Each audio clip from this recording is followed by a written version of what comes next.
C'est une aire maritime de 87 500 km² à cheval sur la France, l'Italie et Monaco. Le sanctuaire Pélagos a été créé à la suite d'un accord trilatéral entre ces trois pays, signé le 25 novembre 1999 à Rome. L'accord vise à mettre en œuvre des actions coordonnées pour protéger les cétacés et notamment les baleines.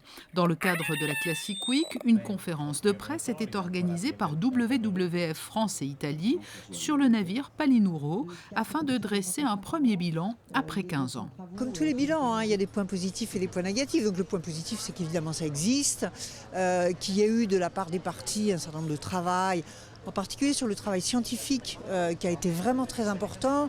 Il y a eu des études aussi sur la localisation des animaux, sur leurs habitudes, puisqu'il faut comprendre avant tout. Il y a eu des études très importantes sur donc la mortalité, mais aussi sur la contamination. Donc on commence à avoir de meilleures idées. Ce qui est certain, c'est que il n'y a pas assez de coordination encore. Et ça, c'est un des points sur lesquels notre étude a porté.